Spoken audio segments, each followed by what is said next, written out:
berjalan tindak lanjut di sini tentang senam kebugaran jasmani dan makan bergizi dalam program P5 di sekolah. Nah, itu profil saya. Ya, kebetulan sudah nikah ya. Sudah punya anak juga ya. Bagi yang belum tahu. Rencana itu sebuah program kegiatan kurikuler sekolah yang berfokus pada kegiatan P5 dalam bidang kesehatan dan olahraga sebagai alternatif, pembiasaan budaya hidup sehat dan peningkatan kebugaran jasmani peserta didik dan warga sekolah, serta pengembangan minat, bakat dan potensi dengan memanfaatkan pemikiran berbasis aset positif, juga menumbuhkan karakter peserta didik sebagai student agency. Program ini dilaksanakan pada program P5 dalam tema bangunlah jiwa dan raganya dalam dimensi beriman, bertakwa kepada Tuhan Yang Maha Esa, berakhlak mulia, bergotong royong, mandiri dan kreatif. Ya.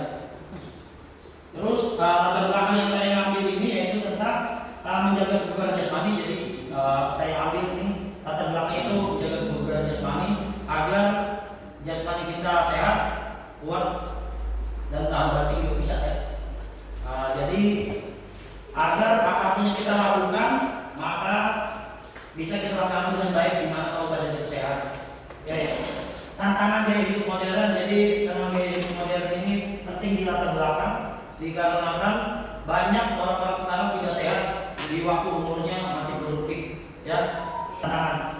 Pentingnya pendidikan kebugaran dan gizi. Jadi di antara kebugaran gizi juga perlu. Karena kalau raganya kuat tapi gizinya tidak seimbang maka nanti akan melemah juga raganya. Dukungan kebijakan kesehatan nasional ini dan dukungan juga dampak positif aktivitas fisik dan makan bergizi, pentingnya intervensi diri, menjaga semangat peserta didik dalam kegiatan pembelajaran. Jadi penting kebugaran jasmani ini untuk pembelajaran di kegiatan pembelajaran peserta didik, karena apabila anak itu sehat otomatis dia semangat belajar. Kalau anaknya itu ngantuk kan itu termasuk gizinya mungkin belum tertata baik. Keinginan peserta didik untuk mengembangkan potensi bakat dan minat mereka yang belum terlihat di SMP 25 PPU. Jadi kalau gizinya baik itu otomatis badannya sehat. Kalau sudah sehat kita bisa melarikan ke olahraga atau cabang-cabang olahraga lainnya. Jadi kalau dia fisiknya sudah kuat itu enak kita ngelola untuk menjadikan dia seorang atlet juga bisa. Terus alternatif wadah khusus untuk menyediakan kegiatan yang sesuai bakat, minat, kreativitas juga berinovasi. Jadi anak bisa berinovasi nantinya. Salah satu untuk mengimplementasikan kurikulum merdeka yaitu memenuhi kebutuhan peserta didik. Nah itu salah satunya karena ini ranahnya masuk ke P5. Tujuan program saya yaitu membangun pembiasaan budaya hidup sehat dan peningkatan kebugaran jasmani dan kesehatan. Kedua, mendorong pola makan sehat dan bergizi. Itu bakal kita lakukan nanti rencana tindak lanjutnya. Terus mengembangkan ide positif serta kreatif dan inovatif.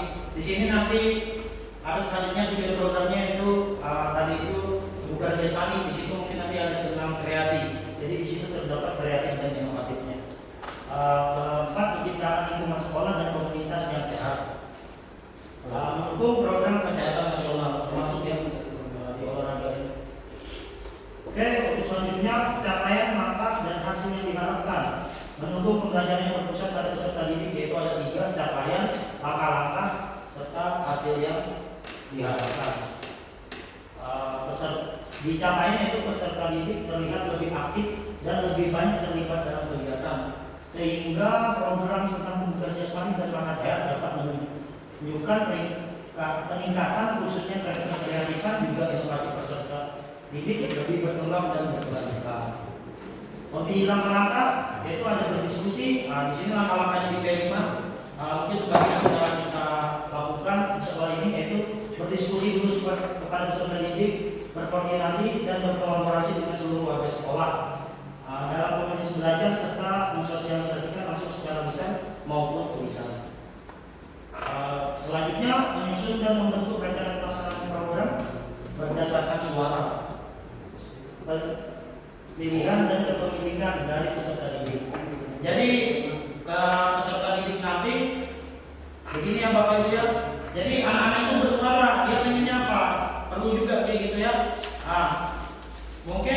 beberapa P5 yang lalu, alhamdulillah sekolah kita sudah melakukan begitu rata-rata. Jadi guru cuma untuk mengembangkan minatnya di mana, langsung tiba-tiba langsung anak-anak yang melarikan diri sendiri.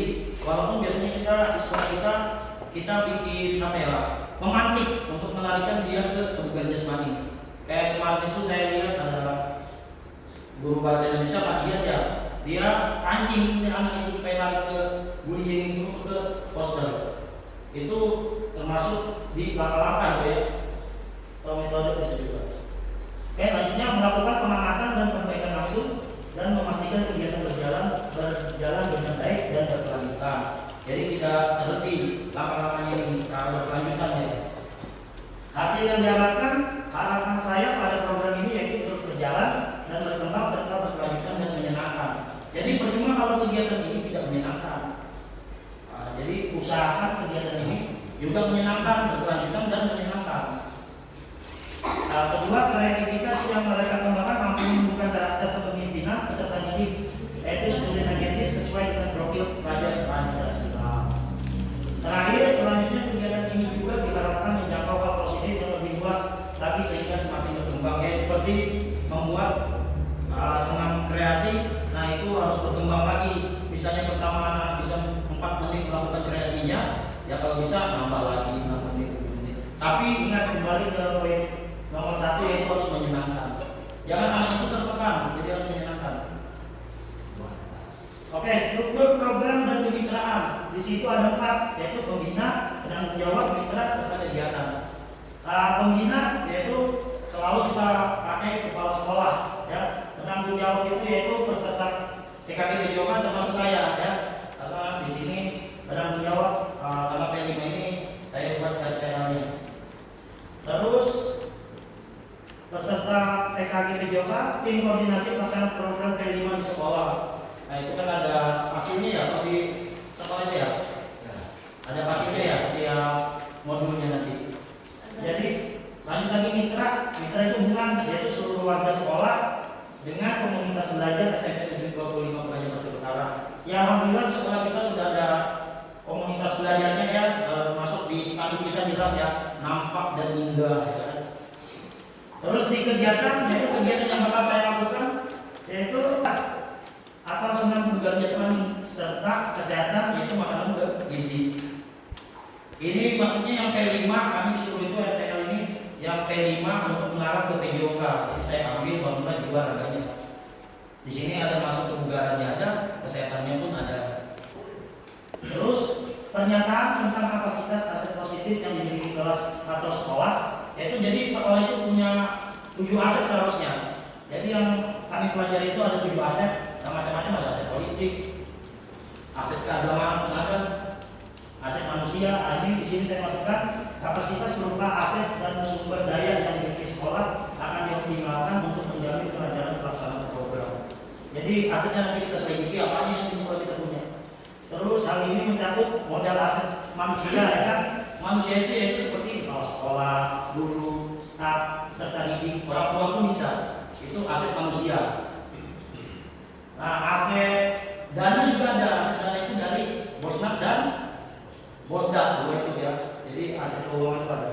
Serta modal aset fisik seperti ini modal aset fisik yaitu alat-alat yang di sekolah termasuk bangunan, alat olahraga, bagi olahraga, lapangan olahraga, sound system kita punya ya kan, dan lainnya, komputer, laptop juga masuk, proyektor ya alhamdulillah lumayan lah sekolah kita sudah memiliki banyak. Serta modal lingkungan alam bernilai. Nah, ini ada lingkungan. Jadi modal lingkungan itu ada ekonomi tinggi dalam upaya pelestarian alam dan kenyamanan hidup. Modal aset lingkungan itu seingat saya itu seperti pohon rindang itu termasuk aset lingkungan. Jadi kalau sekolah kita itu pohonnya rindang banyak, itu termasuk penilaian juga, mungkin penilaian untuk di akreditasi sekolah sepertinya masuk itu. Oke, rencana evaluasi dan refleksi saya yaitu rencana evaluasi dan refleksi dengan berdiskusi bersama semua warga sekolah, meliputi penilaian efektivitas, mengidentifikasi kendala, pengembangan program dan hasil, kemajuan perubahan manfaat, kelebihan serta kekurangan dari program tersebut. Yaitu tentang kekurangan dan kelebihannya harus dievaluasi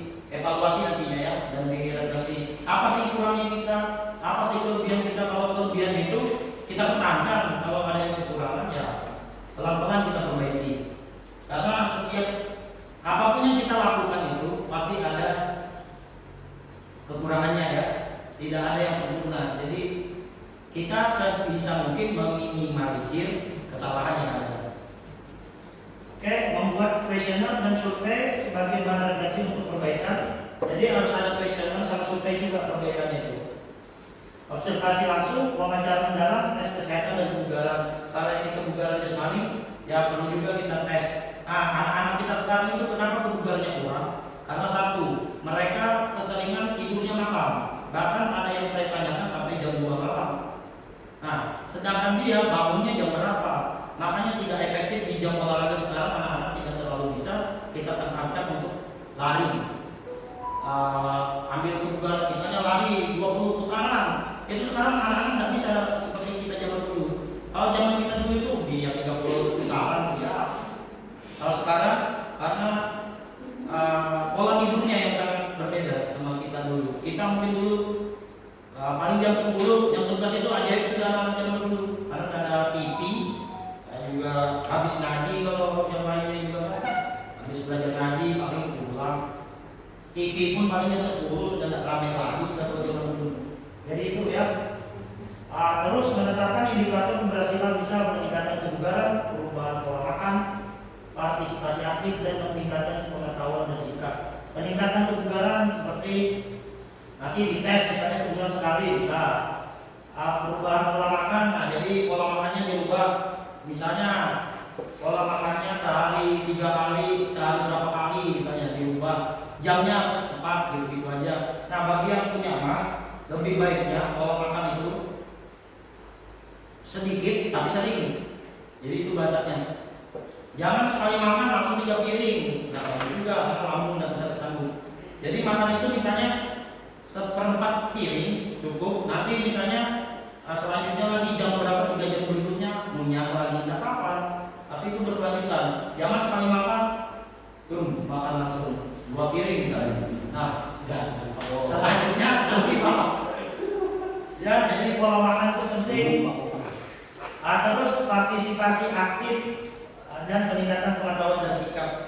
Jadi semua itu pas dievaluasi dan direfleksi, minimal juga anak-anak itu dan kita juga harus tahu perubahan sikapnya. Karena kalau yang sehat itu biasanya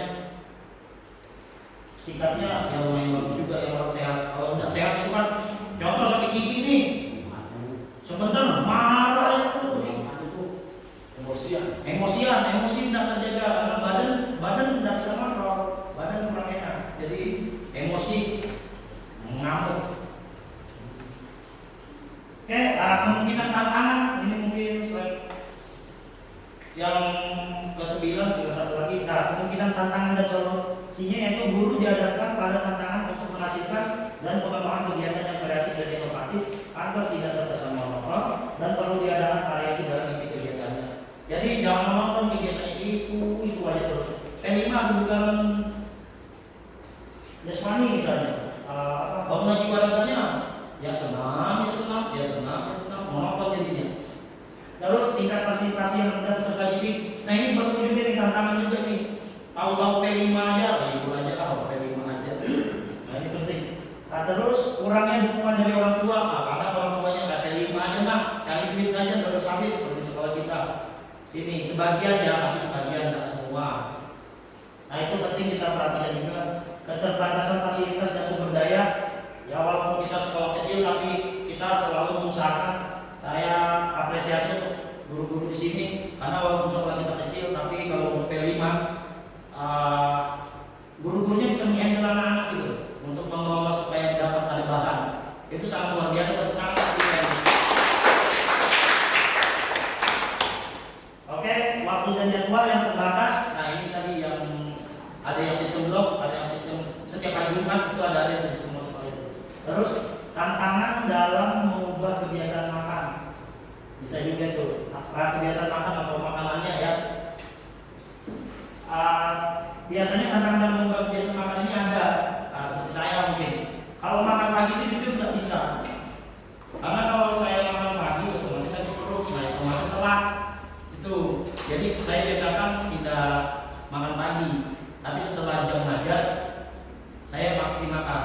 pagi itu pasti saya ada masukin masukan, misalnya ya buah, ya paling nggak pisang lah, dan sanggup juga anggur terus setiap hari.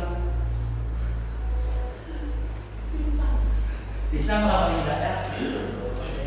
Oke, tantangan dalam mengubah kebiasaan makan.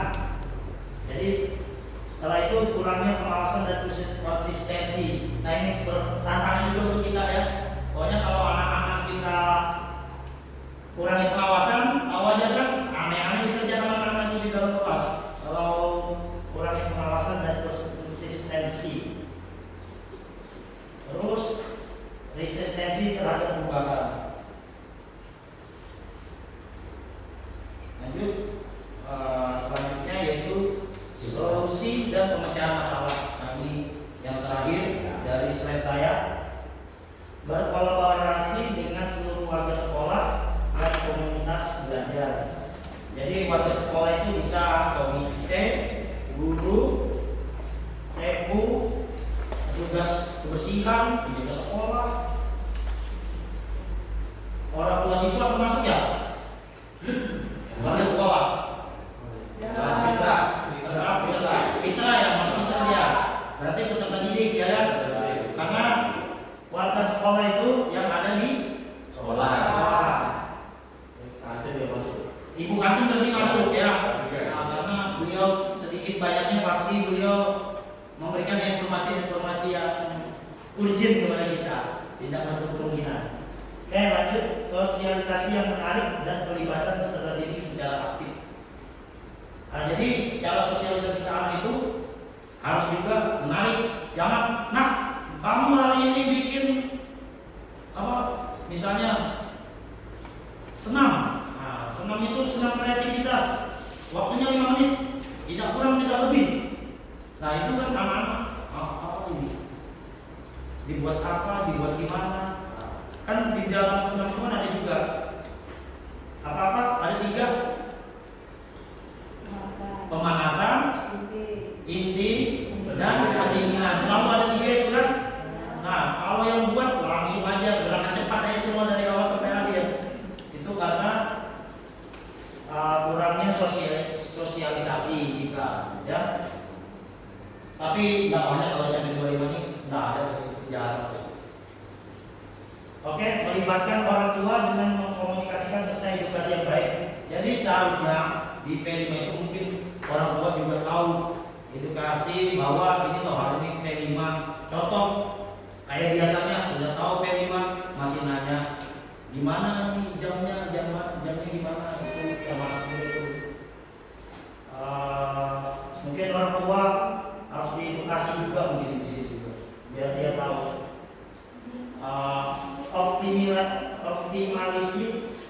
Optimalisasi aset positif ya, kerjasama dan kemitraan serta penggalangan dana. Ternyata dibolehkan untuk penggalangan dana ya, untuk melakukan P5 di sini. Kerjasama dan kemitraan serta penggalangan dana. Jadi dana itu bisa dapat dari peserta didik ya, atau orang tua siswa. Bahkan biasanya mereka, saya dengar di sekolah lain itu malah ada orang tua yang terjun juga ikut membantu. Lanjut lagi, integrasi pada kurikulum, jadwal yang fleksibel serta penggabungan kegiatan yang esensial. Jadi penting integrasi pada kurikulum langsung ada kurikulum juga. Menu sehat yang menarik, edukasi gizi dan pendekatan yang bertahap. Menu sehat yang menarik, mungkin gimana yang sehat yang menarik itu? Mungkin jadi ya nasi di modif ya, dibikin seperti nasi goreng, ya kan? Masakan Nusantara. Kayak bakal pakai itu ya, menarik betul. Yang masakan Nusantara nasi goreng, makan ini apa ini banana ini kan menarik. Oh iya, nasi goreng warna kuning. Ada Pak. Oh iya, sip, mantap itu menarik. Menarik. Sip, Inovasi tadi. Iya. Nasi goreng selama ini kan belum pernah ada warnanya kuning. iya biasanya warna merah aja. Iya.